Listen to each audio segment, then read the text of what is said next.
അസ്സലാമു അലൈക്കും വറഹ്മത്തുള്ളാഹി വബറകാതുഹു. ബിസ്മില്ലാഹിർ റഹ്മാനിർ റഹീം. അൽഹംദുലില്ലാഹി റബ്ബിൽ ആലമീൻ. അല്ലാഹുമ്മ സല്ലി വസല്ലിം അലാ റസൂലിക സയ്യിദിനാ മുഹമ്മദിൻ വഅലാ ആലി സയ്യിദിനാ വ മൗലാനാ മുഹമ്മദ്. പ്രിയമുള്ള സഹോദരി സഹോദരന്മാരെ, പ്രത്യേകിച്ച് നമ്മുടെ നഈമി വിഷൻ കുടുംബങ്ങളെ എല്ലാവർക്കും സുഖമെന്ന് കരുതുന്നു. അല്ലാഹു എല്ലാവർക്കും ഖൈറും ബറക്കത്തും നൽകുമാറാകട്ടെ. നമ്മുടെ ഇന്നത്തെ ക്ലാസ്സിലൂടെ ഏത് ആവശ്യങ്ങളും പൂർത്തീകരിച്ച് കിട്ടാനും ദാരിദ്ര്യം മാറാനും മുഖപ്രസന്നത ഉണ്ടാകാനും ദുനിയാവിലും ആഖിറത്തിലും വിജയം ലഭിക്കാനും ഉതകുന്ന ചില അമലുകളാണ് പറഞ്ഞു തരുന്നത്. അതുപോലെ തന്നെ സുഖപ്രസവത്തിനും ഗർഭരക്ഷയ്ക്കും നമ്മുടെ ആവശ്യങ്ങൾ പൂർത്തീകരിച്ച് കിട്ടാനും, അതുപോലെ തന്നെ സ്വപ്നസ്ഖലനം കൊണ്ട് ബുദ്ധിമുട്ടുന്നവരുണ്ട്, അതിന് പരിഹാരം. ഭരണാധികാരികളെ ഭയക്കുന്ന ചിലരുണ്ട്. അത് എല്ലാ രാജ്യം തന്നെ ഭരിക്കുന്നവരായിക്കോണമെന്നില്ല, നമ്മുടെ ഓഫീസ് മേഖലകളിലാണെങ്കിലും ഒക്കെ അതിനൊക്കെ പരിഹാരമായ ചില കാര്യങ്ങളാണ് പറഞ്ഞു തരുന്നത്. നമ്മളിപ്പോൾ പരിശുദ്ധമായ ഖുർആനിലെ സൂറത്തുകളുടെയും ആ സൂറത്തുകളിലെ ചില ആയത്തുകളുടെയും ഒക്കെ പ്രത്യേകതകളാണ് ചുരുങ്ങിയ രൂപത്തിൽ മനസ്സിലാക്കിക്കൊണ്ടിരിക്കുന്നത്. അള്ളാഹു പഠിക്കാനും അത് ജീവിതത്തിൽ പകർത്താനും മറ്റുള്ളവർക്ക് എത്തിച്ചു കൊടുക്കാനും അള്ളാഹു തൗഫീഖ് നൽകുമാറാകട്ടെ. പരിശുദ്ധമായ ഖുർആനിലെ സൂറത്തുൽ ഹാഖ, അൽ ഹാഖ എന്ന സൂറത്തുൽ ഹാഖ 69ാമത്തെ സൂറത്താണ്. ഈ സൂറത്തിനെ എഴുതി കെട്ടുകയും പിഞ്ഞാണം എഴുതി വെള്ളം കൊണ്ട് മായ്ച്ചു കുടിക്കുകയും ചെയ്താൽ ഗർഭിണികളായ സഹോദരങ്ങൾക്ക് അതൊരു കാവലായിരിക്കുമെന്ന് മഹാന്മാർ പഠിപ്പിക്കുന്നുണ്ട്. അതുപോലെ തൊട്ടടുത്ത സൂറത്താണ് സൂറത്തുൽ മആരിജ്. 70ാമത്തെ സൂറത്താണ് സൂറത്തുൽ മആരിജ്. മഹാന്മാർ പഠിപ്പിക്കുന്നു, ഈ സൂറത്തുൽ മആരിജിനെ എല്ലാ രാവിലും ഓതുന്നവനെ അള്ളാഹു കാക്കുന്നതാണ്. എല്ലാ രാത്രിയിലും സൂറത്തുൽ മആരിജ് പാരായണം ചെയ്താൽ അള്ളാഹു സുബ്ഹാനഹു വ തആല അവർക്ക് വലിയ കാവൽ നൽകുന്നതാണ് എന്ന് മഹാന്മാർ പഠിപ്പിക്കുന്നു. അള്ളാഹു തൗഫീഖ് നൽകുമാറാകട്ടെ. ചുരുക്കിയാണ് ഓർമ്മപ്പെടുത്തുന്നത്, ഞാൻ പറഞ്ഞിട്ടുണ്ട്, ചുരുക്കിയാണ് പറയുന്നത്. അങ്ങനെ ആ കാര്യങ്ങളൊക്കെ എല്ലാവരും മനസ്സിലാക്കുക. അടുത്തത് സൂറത്തുൻ നൂഹാണ്. സൂറത്തുൻ നൂഹ് 71ാമത്തെ സൂറത്തുൻ നൂഹാണ്. ഈ സൂറത്തുൻ നൂഹ് എല്ലാ ദിവസവും ഒരാൾ പാരായണം ചെയ്താൽ അവൻ്റെ എല്ലാ ആവശ്യങ്ങളും പൂർത്തീകരിച്ച് കിട്ടുന്നതാണ്. അവൻ്റെ ആവശ്യങ്ങളൊക്കെ പൂർത്തീകരിക്കപ്പെടും, അവൻ്റെ ദുആ അല്ലാഹു സ്വീകരിക്കും, ആവശ്യങ്ങളൊക്കെ അല്ലാഹു തആല വീട്ടിക്കൊടുക്കും എന്ന് മഹാന്മാർ പഠിപ്പിക്കുകയാണ്.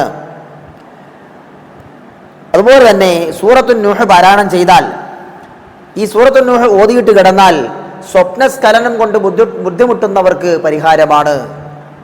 സ്വപ്നസ്ഖലനം എന്ന് പറയുമ്പോൾ പ്രശ്നം എന്താ? ഉറക്കത്തിൽ മൂത്രമൊഴിക്കുന്നവരുണ്ട്, അതുപോലെ സ്വപ്നസ്ഖലനം ഉണ്ടാകുന്നവരുണ്ട്. ഇവർക്കൊക്കെ ഇത് പരിഹാരമാണ്. അപ്പോൾ സ്വപ്നസ്ഖലനം ഉണ്ടായാൽ പിന്നെ സുബഹി നിസ്കരിക്കണമെങ്കിൽ വെളുപ്പിനെ എഴുന്നേറ്റ് കുളിക്കണം. അങ്ങനെ എല്ലാ ദിവസവും സ്വപ്നസ്ഖലനം ഉണ്ടാകുന്ന ചിലരൊക്കെ ഉണ്ട്. അപ്പോൾ അധികം പുരുഷന്മാർക്കായിരിക്കും, സ്ത്രീകൾക്കും അങ്ങനെ ഉണ്ടാകാം. ആർക്കാണെങ്കിലും സ്വപ്നസ്ഖലനം ഉണ്ടായിക്കഴിഞ്ഞാൽ പിന്നെ കുളിക്കൽ നിർബന്ധമാണ്. അപ്പോൾ അതവർക്കൊരു ചിലപ്പോൾ സ്ഥിരമായിട്ട് അങ്ങനെ ബുദ്ധിമുട്ട് ഉണ്ടാകുന്നവർക്ക് അതൊരു പ്രയാസമായിരിക്കും. അവർക്കൊരു പരിഹാരമാണെന്ന് സൂറത്തുൻ നൂഹ് പാരായണം ചെയ്താൽ, രാത്രിയിൽ സൂറത്തുൻ നൂഹ് പാരായണം ചെയ്ത് ദുആ ഇരുന്ന് കിടന്നുറങ്ങിയാൽ സ്വപ്നസ്ഖലനം ഉണ്ടാവുകയില്ല. ഉറക്കിൽ മൂത്രമൊഴിക്കുന്നതിനും പരിഹാരമാണ്. ചിലവരൊക്കെ വളർന്നാൽ പോലും ഉറക്കിൽ മൂത്രമൊഴിക്കുന്നവരുണ്ട്. ഇത് അവരുടെ കുഴപ്പമല്ല, ചില ശൈത്വാനീയത്തായിരിക്കും, അല്ലെങ്കിൽ ചിലരുടെ ശാരീരികമാകുന്ന അസുഖങ്ങളായിരിക്കാം. എല്ലാത്തിനും പരിഹാരമാണ് സൂറത്തുൻ നൂഹ്. ഓതി കിടന്നാൽ മതി, അതിനൊക്കെ പരിഹാരമാകും. അല്ലാഹു തൗഫീഖ് നൽകട്ടെ. അതുപോലെ തൊട്ടടുത്ത സൂറത്താണ് സൂറത്തുൽ ജിന്ന്. 72ാമത്തെ സൂറത്തുൽ ജിന്നാണ്. ഈ സൂറത്തിനെ അധികമായി ഓതിയാൽ നമ്മുടെ ഉയർന്ന ഉദ്യോഗസ്ഥരിൽ നിന്ന് ഷർറുകൾ നമുക്കുണ്ടാവുകയില്ല. ഭരണാധികാരികളെ ഭയക്കുന്നവർ, തൻ്റെ മേലുദ്യോഗസ്ഥരെ ഭയക്കുന്നവർ ഇത് ഓതിയാൽ അവർ പിന്നെ ഭയക്കേണ്ടി വരില്ല. ആ മേലുദ്യോഗസ്ഥരെ ഭയക്കേണ്ടി വരില്ല, അതുപോലെ ഭരണാധികാരികളെ ഭയക്കേണ്ടി വരില്ല എന്ന് മഹാന്മാർ പഠിപ്പിക്കുന്നു. സൂറത്തുൽ ജിന്ന് ധാരാളമായി പാരായണം ചെയ്യുക.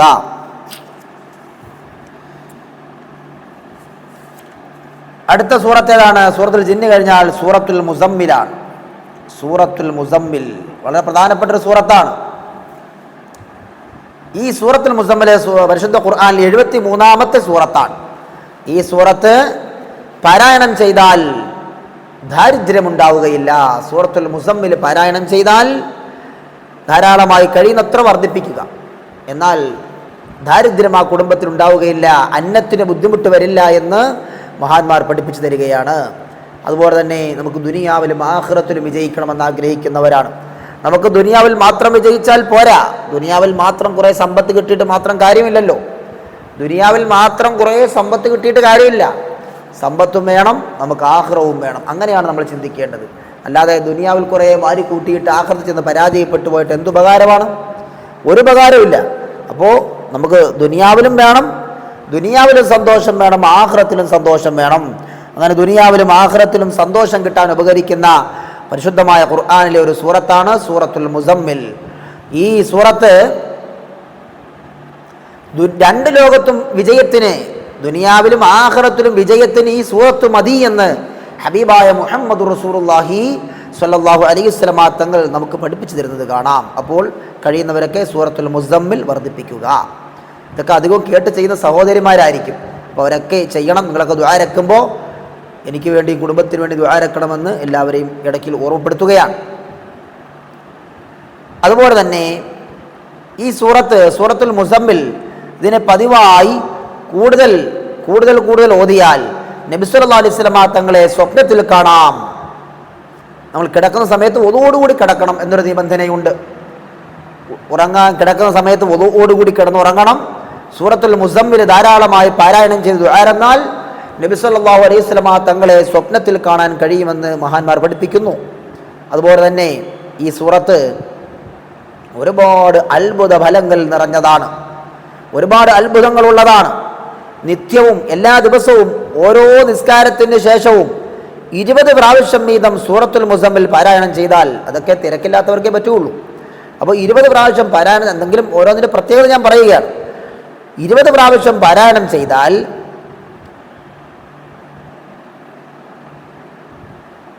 പല അത്ഭുതങ്ങളും അവൻ്റെ ജീവിതത്തിൽ കാണാം എന്ന് മഹാന്മാർ പഠിപ്പിക്കുന്നു.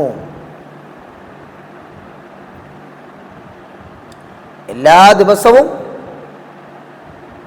20 പ്രാവശ്യം സൂറത്തുൽ മുസമ്മിൽ 20 പ്രാവശ്യം, അങ്ങനെ 20 പ്രാവശ്യം ഓതിയാൽ ഒരുപാട് അത്ഭുതങ്ങൾ അവൻ്റെ ജീവിതത്തിൽ ഉണ്ടാകും എന്ന് മഹാന്മാർ പഠിപ്പിക്കുകയാണ്. അപ്പോൾ വെച്ച് കഷ്ടപ്പെട്ട അതിൻ്റെതായ ഫലം ഉണ്ടാവും. ഇനി നോക്കൂ, ഭരണാധികാരികളുടെ ഭാഗത്തു നിന്ന്, ഉയർന്ന ഉദ്യോഗസ്ഥരുടെ ഭാഗത്തു നിന്ന് നമ്മളോട് ദയ ഉണ്ടാകാൻ, നമ്മളോട് നല്ല സ്വഭാവത്തിൽ അവർ പെരുമാറാൻ ഉപകരിക്കുന്ന സൂറത്താണ് സൂറത്തുൽ മുസമ്മിൽ. ഈ സൂറത്തിനെ ഓതിയിട്ട് ഭരണാധികാരികളുടെ അടുത്തേക്ക് ചെന്നാൽ, നമ്മുടെ മേലുദ്യോഗസ്ഥൻ്റെ അടുത്തേക്ക് ചെന്നാൽ അല്ലെങ്കിൽ ഭരണാധികാരിയുടെ അടുത്തേക്ക് ചെന്നാൽ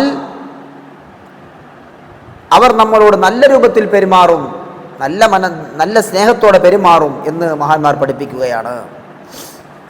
അതുപോലെ തന്നെ ഇത് മറ്റൊരു കാര്യത്തിന് ഉപകരിക്കും. ചില ഭർത്താക്കന്മാർ മുരടൻ സ്വഭാവക്കാരുള്ള ഭർത്താക്കന്മാരുണ്ട്.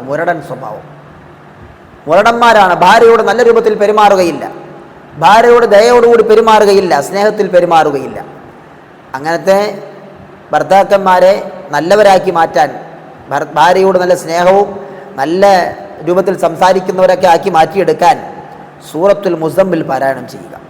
ഈ സൂറത്തുൽ മുസമ്മിൽ പാരായണം ചെയ്തിട്ട് ദ്വാരന്നിട്ട് ബെഡ്റൂമിലേക്ക് പോയാൽ ആ ഭർത്താവ് ആ ഭാര്യയെ നല്ലതുപോലെ സ്നേഹിക്കുകയും നല്ല രൂപത്തിൽ പെരുമാറുകയും ചെയ്യുന്ന കുറച്ച് ദിവസം പതിവാക്കുമ്പോൾ ഭർത്താവിൻ്റെ സ്വഭാവം തന്നെ മാറുന്നതാണ്. തിരിച്ചുമാകാം. ഭാര്യ മുരടൻ സ്വഭാവക്കാരിയായ ഭാര്യമാരുണ്ട്. ഭർത്താവ് പാവമായിരിക്കും, ഭാര്യ മുരടൻ സ്വഭാവക്കാരിയായിരിക്കും. അങ്ങനെയുള്ള ഭാര്യമാരെ നന്നാക്കിയെടുക്കാനും സൂറത്തുൽ മുസമ്മിൽ പാരായണം ചെയ്ത് ദുആ രക്കുക. ബെഡ്റൂമിൽ പോകുന്നതിന് മുമ്പ് തന്നെ സൂറത്തുൽ മുസമ്മിൽ ഓതി ദുആ എന്നിട്ട് പോവുക. എന്നാൽ അവിടെയും മാറ്റമുണ്ടാകും എന്നും നമുക്ക് ഇതിൽ നിന്ന് മനസ്സിലാക്കാം. അതുപോലെ ഐശ്വര്യം വർദ്ധിക്കാൻ സൂറത്തുൽ മുസമ്മിൽ ധാരാളമായി പാരായണം ചെയ്താൽ ദിവസവും 7 പ്രാവശ്യം ഓതാനാണ് മഹാന്മാർ അവിടെ പഠിപ്പിക്കുന്നത്. എല്ലാ ദിവസവും 7 പ്രാവശ്യം ഇത് സൂറത്തുൽ മുസമ്മിൽ പാരായണം ചെയ്താൽ അവൻ്റെ ആ കുടുംബത്തിൽ നല്ല ഐശ്വര്യവും ബറക്കത്തും ഉണ്ടാകുന്നതാണ്. തൊട്ടടുത്ത സൂറത്താണ് സൂറത്തുൽ മുദ്ദസിർ. 74-ാമത്തെ സൂറത്ത് സൂറത്തുൽ മുദ്ദസിറാണ്. നബി സല്ലല്ലാഹു അലൈഹി വസല്ലം തങ്ങൾ പറഞ്ഞു, ഒരാൾ സൂറത്തുൽ മുദ്ദസിറിനെ ഓതിയാൽ അവനെ മക്കയിലുള്ള മുസ്ലിമീങ്ങളുടെ എണ്ണമനുസരിച്ച് നന്മ കിട്ടുന്നതാണ്. മക്കയിൽ എത്ര മുസ്ലിമീങ്ങളുണ്ടാകും, അത്രയും മുസ്ലിമീങ്ങളുടെ എണ്ണമനുസരിച്ച് സൂറത്തുൽ മുദ്ദസിർ പാരായണം ചെയ്യുന്നവൻ്റെ പാപങ്ങൾ അള്ളാഹു പുറത്തു കൊടുക്കുന്നതാണ് എന്ന് ഹബീബായ മുഹമ്മദ് റസൂലുള്ളാഹി സ്വല്ലല്ലാഹു അലൈഹി വസല്ലം തങ്ങൾ പഠിപ്പിക്കുകയാണ്. അതുപോലെ തന്നെ ഓർമ്മശക്തി കിട്ടാൻ, പ്രത്യേകിച്ച് ഖുർആൻ മനഃപ്പാഠമാക്കാൻ ഹാഫിളീങ്ങൾക്ക് ഉപകരിക്കും. ഇതിനെ ഈ സൂറത്തുൽ മുദ്ദസിറിനെ ഓതിയിട്ട് അള്ളാഹുവിനോട് തേടിയാൽ, അള്ളാഹുവിനോട് ചോദിച്ചാൽ ഖുർആൻ പെട്ടെന്ന് മനഃപ്പാഠമാക്കാൻ പറ്റും. ഹിഫ്ള് പഠിക്കാൻ പോകുന്ന കുട്ടികൾ ശ്രദ്ധിക്കണം. അപ്പോൾ അവരെന്ത് ചെയ്യണം? സൂറത്തുൽ മുദ്ദസിർ പാരായണം ചെയ്തിട്ട് ഖുർആൻ നല്ലതുപോലെ പെട്ടെന്ന് മനഃപ്പാഠമാക്കാനുള്ള ഭാഗ്യം തരണേ അള്ളാഹ് എന്ന് റബ്ബിനോട് ദുആരക്കുക. എന്നാൽ പെട്ടെന്ന് ഖുർആൻ മനഃപ്പാഠമാകുന്നതാണ്. അടുത്ത സൂറത്താണ് സൂറത്തുൽ ഖിയാമ. സൂറത്തുൽ ഖിയാമ 75-ാമത്തെ സൂറത്താണ്. ഹബീബായ റസൂലുള്ളാഹി സ്വല്ലല്ലാഹു അലൈഹി വസല്ലം തങ്ങൾ പറഞ്ഞു, ഒരാൾ സൂറത്തുൽ ഖിയാമ അധികമായി പാരായണം ചെയ്താൽ പരലോകത്ത് നല്ല മുഖപ്രസാദമുള്ളവനായിരിക്കും അവൻ. നല്ല ഗ്ലാമറോടുകൂടി പരലോകത്ത് വരാം. മറ്റുള്ളവരുടെ അപേക്ഷിച്ച് മറ്റുള്ളവരെക്കാൾ കൂടുതൽ നല്ല മുഖപ്രസന്നതയോടെ, എല്ലാവരും കണ്ടാലൊന്ന് നോക്കും, ആ രൂപത്തിൽ നല്ല മുഖപ്രസാദത്തോടെ, നല്ല മുഖപ്രസന്നതയോടെ അവന് പരലോകത്ത് വരാൻ സാധിക്കും സൂറത്തുൽ ഖിയാമ ധാരാളമായി പാരായണം ചെയ്താൽ. അപ്പം നമുക്ക് പരലോകത്ത് മാത്രമല്ല, മുഖപ്രസന്നത ഉണ്ടാകുന്ന ഒരു സൂറത്താകുമ്പോൾ അത് പരലോകത്ത് മാത്രമല്ല, ഇവിടെ വരെ നമ്മൾ പാരായണം ചെയ്തു ആരക്കുമ്പോഴും നമുക്ക് മുഖത്തിന് പ്രസന്നതയുണ്ടാകും. അത് ഉറപ്പാണ്. ഇത് ഓതിയാൽ ആഖിറത്തിൽ അങ്ങനത്തെ ഒരു പ്രയോജനമുണ്ടെങ്കിൽ അത് ദുനിയാവിലും അല്ലാഹ് നമുക്ക് തരും. ദ്വാരെന്ന് ഓതിയിട്ട് ചോദിച്ചാൽ മതി. സൂറത്തുൽ ഖിയാമ ഓതിയിട്ട് ദ്വാരക്കണം, അള്ളാഹുവേ എനിക്ക് നല്ല മുഖപ്രസന്നത തരണേ. നല്ലതല്ലേ മുഖപ്രസന്നത? ഈ സൗന്ദര്യവും മുഖപ്രസന്നതയും ഒക്കെ അള്ളാഹുവിൻ്റെ അനുഗ്രഹവും അള്ളാഹു ഇഷ്ടപ്പെടുന്നതും അല്ലായിരുന്നു എങ്കിൽ നബിക്ക് അത്ര വലിയ സൗന്ദര്യം കൊടുക്കുവോ? യൂസുഫ് നബിക്ക് അത്ര വലിയ സൗന്ദര്യം കൊടുക്കുവോ? യൂസുഫ് നബിക്കും ഹബീബായ മുഹമ്മദ് റസൂലുള്ളാഹി സ്വല്ലല്ലാഹു അലൈഹി വസല്ലം തങ്ങൾക്കുമൊക്കെ വലിയ സൗന്ദര്യം അല്ലാഹ് കൊടുത്തില്ലേ? അപ്പോൾ സൗന്ദര്യത്തിന് പ്രാധാന്യം ഉള്ളത് കൊണ്ടാണല്ലോ, സൗന്ദര്യം അള്ളാഹുവിൻ്റെ ഒരു അനുഗ്രഹമായതുകൊണ്ടാണല്ലോ അങ്ങനെ കൊടുത്തത്. പക്ഷെ സൗന്ദര്യം കിട്ടുമ്പോൾ അഹങ്കരിക്കാൻ പാടില്ല, സൗന്ദര്യമില്ലാത്തവരെ പുച്ഛിക്കാൻ പാടില്ല, സൗന്ദര്യമില്ലാത്തവരെ മോശമായി കാണാൻ പാടില്ല, അവരെ അജ്ഞയോടെ നോക്കാൻ പാടില്ല. സൗന്ദര്യം അള്ളാഹുവിൻ്റെ അനുഗ്രഹമാണെങ്കിൽ അള്ളാഹുവിന് നന്ദി ചെയ്യുക, സൗന്ദര്യമില്ലാത്തവരെ കുറ്റപ്പെടുത്താനോ ഒന്നും പാടില്ല. അപ്പോൾ അതിൻ്റെ ചരിത്രം ഇൻഷാ അല്ലാഹ് ഞാൻ ചുരുക്കി ഓർമ്മപ്പെടുത്തി തരാം, സമയമുണ്ടെങ്കിൽ ഓർമ്മപ്പെടുത്തി തരാം. അപ്പം മുഖപ്രസന്നത ഉണ്ടാകാൻ, ദുനിയാവിലാണെങ്കിലും ആഖിറത്തിലാണെങ്കിലും മുഖപ്രസന്നത ഉണ്ടാകാൻ ഉപകരിക്കുന്ന സൂറത്താണ് സൂറത്തുൽ ഖിയാമ. അതുപോലെ നമ്മുടെ പാപങ്ങളൊക്കെയും പൊറുപ്പിക്കാൻ സൂറത്തുൽ ഖിയാമ ഓതി പാപമോചനത്തിന് വേണ്ടി റബ്ബിനോട് ചോദിച്ചാൽ അല്ലാഹു തആല പാപങ്ങൾ പുറത്തു കൊടുക്കുന്നതാണ് എന്ന് മഹാന്മാർ പഠിപ്പിച്ചു തരികയാണ്. അപ്പോൾ നമ്മുടെ പാപങ്ങൾ പൊറുപ്പിക്കാൻ ഉപകരിക്കുന്ന ഒരു സൂറത്താണ് സൂറത്തുൽ ഖിയാമ. അത് എല്ലാവരും പാരായണം ചെയ്യണം, ദുആരക്കണം. ഞാൻ നേരത്തെ പറഞ്ഞല്ലോ, നമ്മൾ സൗന്ദര്യമില്ലാത്തവരെ കളിയാക്കാൻ പാടില്ല എന്ന്. സൗന്ദര്യമുള്ളവരുണ്ട്, സൗന്ദര്യമില്ലാത്തവരുണ്ട്. സൗന്ദര്യമില്ലാത്തവരെ നമ്മൾ കളിയാക്കാൻ പാടില്ല. കാരണം അങ്ങനെ കളിയാക്കിയാൽ, അവരെ പരിഹസിച്ചാൽ, അവരെ കുറ്റം പറഞ്ഞാൽ, അല്ലെങ്കിൽ അവന് സൗന്ദര്യമില്ല, അവന് സൗന്ദര്യം കുറവാണെന്നൊക്കെ അവരെക്കുറിച്ച് പറഞ്ഞാൽ നമ്മൾ ആരെയാണ് കുറ്റം പറയുന്നത്? യഥാർത്ഥത്തിൽ അവരെയാണോ നമ്മൾ കുറ്റം പറയുന്നത്? അല്ലല്ലോ, അള്ളാഹുവിനെയാണ് നമ്മൾ കുറ്റം പറയുന്നത്. കാരണം നമ്മൾ ഒരു കത്തി, നമ്മൾ വീട്ടിൽ ഉപയോഗിക്കുന്ന കത്തി, പിച്ചാത്തി, പല നാട്ടിലും പല പേരാണ് പറയുക. ചിലത് കത്തി എന്ന് പറയും, ചിലത് പിച്ചാത്തി, ഇരുമ്പ് എന്നൊക്കെ പറയും. അടുക്കളയിൽ ഉപയോഗിക്കുന്ന കത്തി, ഈ കത്തിക്ക് മൂർച്ചയില്ല എങ്കിൽ നമ്മൾ ഈ കത്തിയാണോ കുറ്റം പറയുന്നത്? ഈ കത്തി ഉണ്ടാക്കിയവനെയാണോ? നമ്മൾ ഉപയോഗിക്കുന്ന കത്തിക്ക് മൂർച്ചയില്ലെങ്കിൽ, നമ്മളൊരു കത്തി വാങ്ങിക്കൊണ്ട് വന്നു, മൂർച്ചയില്ല എങ്കിൽ കത്തിയെ നമ്മൾ കുറ്റം പറയുമോ? ഈ കത്തി ഉണ്ടാക്കിയ കൊല്ലനെയാണോ കുറ്റം പറയുന്നത്? തീർച്ചയായിട്ടും കത്തി ഉണ്ടാക്കിയവനെയാണ് നമ്മൾ കുറ്റം പറയുന്നത്. ആ കത്തി ഉണ്ടാക്കിയവനെയാണ് നമ്മൾ കുറ്റം പറയുന്നത്. അപ്പോൾ സൗന്ദര്യം കുറഞ്ഞ ഒരാൾ നമ്മൾ കുറ്റം പറഞ്ഞാൽ യഥാർത്ഥത്തിൽ അവനെയാണോ കുറ്റം പറയുന്നത്? അവനെ സൃഷ്ടിച്ച റബ്ബിനെയാണോ കുറ്റം പറയുന്നത്? ആരെയാ? റബ്ബിനെയല്ലേ കുറ്റം പറയുന്നത്. ഈ സൗന്ദര്യമില്ലാത്ത മനുഷ്യനെ, സഹോദരനാകട്ടെ സഹോദരിയാകട്ടെ, സൗന്ദര്യമില്ലാത്തവനെ സൃഷ്ടിച്ചത് ആരാണ്? അള്ളാഹുവാണ്. അപ്പോൾ നമ്മൾ ഈ സൗന്ദര്യമില്ലാത്തവനെ കുറ്റം പറഞ്ഞാൽ അള്ളാഹുവിനെയാണ് യഥാർത്ഥത്തിൽ കുറ്റം പറയുന്നത്. അത് ശ്രദ്ധിക്കേണ്ട കാര്യമാണ്. അതുകൊണ്ട് ആരെയും പരിഹസിക്കാൻ പാടില്ല, ആരെയും മോശമായി ചിത്രീകരിക്കാൻ പാടില്ല, ആരെയും അവജ്ഞയോടെ കാണാൻ പാടില്ല, മോശക്കാരനായി കാണാൻ പാടില്ല എന്ന് ഈ സമയത്ത് ഞാൻ നിങ്ങളെ ഓർമ്മപ്പെടുത്തുകയാണ്.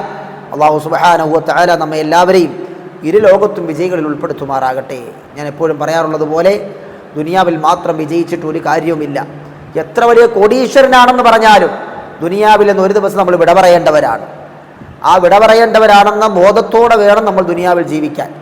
എത്ര വലിയ സമ്പത്തുണ്ടായാലും ഞാൻ ഒരു ദിവസം മരിക്കുമെന്ന ചിന്ത നമുക്കുണ്ടായിരിക്കണം. പാവങ്ങളെ സഹായിക്കുന്നതിനോട് നമുക്കൊരു മനസ്സുണ്ടാകണം. പാവപ്പെട്ടവരെയൊക്കെ സഹായിക്കണം, കഴിയുന്ന രൂപത്തിൽ സഹായിക്കണം. ഞാൻ കോടീശ്വരനാകട്ടെ എന്നിട്ട് സഹായിക്കാം എന്ന് കരുതിയിരിക്കരുത്. നമ്മളെ കൊണ്ട് കഴിയുന്ന രൂപത്തിലൊക്കെ നമ്മൾ സഹായിക്കുക. ഒരുപാട് പൈസ കിട്ടുമ്പോൾ നമുക്ക് ഒരുപാട് സഹായിക്കാം. ഇപ്പോൾ കുറച്ചുണ്ടെങ്കിൽ കുറഞ്ഞ രൂപത്തിൽ സഹായിക്കുക. ഏതായാലും നമ്മുടെ മുന്നിൽ ഒരാൾ വന്ന് കൈനീട്ടിയാൽ അവരെ വെറുതെ വിടരുത്. കൈനീട്ടുന്നതിന് ഇസ്ലാം പ്രോത്സാഹിപ്പിക്കുന്നില്ല, ഭിക്ഷ റസൂലുള്ള പ്രോത്സാഹിപ്പിക്കുന്നില്ല. ഇനി ഒരാൾ നമ്മുടെ മുമ്പിൽ കൈ നീട്ടിയാൽ, ഭിക്ഷ യാചിച്ചാൽ അവനെ ആട്ടി ഓടിക്കാൻ പാടില്ല. അവന് എന്തെങ്കിലും നമ്മൾ കൊടുക്കണം. അതുപോലെ നമ്മളെ കൊണ്ട് കഴിയുന്ന രൂപത്തിൽ നമ്മുടെ നാട്ടിൽ ഏതൊക്കെ പാവപ്പെട്ടവനുണ്ടോ എന്ന് കണ്ടെത്തിയിട്ട് നമ്മൾ അവരെയൊക്കെ സഹായിക്കണം. അങ്ങനെ ആകുമ്പോഴല്ലേ നമ്മുടെ ജീവിതത്തിൻ്റെ അർത്ഥമുണ്ടാവുകയുള്ളൂ. അതല്ലാതെ കിട്ടുന്നതൊക്കെ നമ്മൾ തന്നെ തിന്നു തീർത്തിട്ട്, കിട്ടുന്നതെല്ലാം നമ്മൾ തന്നെ തിന്നു തീർത്ത് അവസാനം മരണപ്പെട്ടു പോയിട്ട് എന്ത് കാര്യമാണ്? നിങ്ങളൊന്ന് നോക്കിപ്പോൾ ഫലസ്തീനിൻ്റെ അവസ്ഥ നിങ്ങൾ കണ്ടില്ലേ? ഫലസ്തീനിൻ്റെ അവസ്ഥ കണ്ടോ? എത്രയോ പിഞ്ചു കുഞ്ഞുങ്ങളാണ് മരണപ്പെട്ടു പോകുന്നത്. ഒരു ഗ്ലാസ് വെള്ളം പോലും കുടിക്കാൻ അവർക്കില്ല. അവരത്രയ്ക്ക് വലിയ പ്രയാസത്തിലാണ്. അല്ലാഹു അവർക്കെല്ലാം ഷഹീദിൻ്റെ കൂലി നൽകുമാറാകട്ടെ. നമുക്കൊന്നും ചെയ്യാൻ കഴിയില്ലല്ലോ, അവർക്ക് വേണ്ടി ദ്വാരക്കാനല്ലേ പറ്റൂ. അല്ലാഹുവേ, ഫലസ്തീനിലെ എല്ലാവർക്കും, അവിടെ മരണപ്പെട്ടു പോയ എല്ലാവർക്കും നീ ഷഹീദിൻ്റെ പ്രതിഫലം നൽകണേ റഹ്മാനെ. അവിടെ പ്രയാസം അനുഭവിക്കുന്നവർക്കൊക്കെ നീ സമാധാനം നൽകണേ അല്ലാഹ്. അവരെ ആക്രമിക്കുന്ന ശത്രുക്കളെ നീ നശിപ്പിച്ച് കളയണേ റഹ്മാനെ. ആമീൻ റഹ്മത്തിക റഹ്മർ റഹീമീൻ. കൂടുതൽ നീട്ടി സംസാരിക്കുന്നില്ല. അല്ലാഹു സുബ്ഹാനഹു വ തആല നമ്മെ എല്ലാവരെയും വിജയികളിൽ ഉൾപ്പെടുത്തുമാറാകട്ടെ. എനിക്ക് വേണ്ടിയും എൻ്റെ കുടുംബത്തിന് വേണ്ടി ദുആരക്കണം. എൻ്റെ മരണപ്പെട്ടു പോയ വാപ്പയെയും നിങ്ങളുടെ ദുആയിൽ ഉൾപ്പെടുത്തണം. എന്നെ ഇൽമു പഠിക്കാൻ വേണ്ടി പറഞ്ഞയച്ച ഒരു സാധുവായ മനുഷ്യരാണ്. അല്ലാഹു സുബ്ഹാനഹു വ തആല അദ്ദേഹത്തിന് സ്വർഗം നൽകി അനുഗ്രഹിക്കുമാറാകട്ടെ. ഞാൻ നിങ്ങൾക്ക് ഈ പറഞ്ഞു തരുന്ന ഇൽമിൻ്റെ എല്ലാം പ്രതിഫലം മരണപ്പെട്ടു പോയ എൻ്റെ വാപ്പയുടെ ഹദറത്തിലേക്ക് ഞാൻ ഹദിയ ചെയ്യുകയാണ്. അല്ലാഹു അദ്ദേഹത്തിന് സ്വർഗം നൽകുമാറാകട്ടെ. ആമീൻ ബിറഹ്മതിക യാ അർഹമർ റഹീമീൻ. അസ്സലാമു അലൈക്കും വറഹ്മത്തുള്ളാഹി വബറകാതുഹു.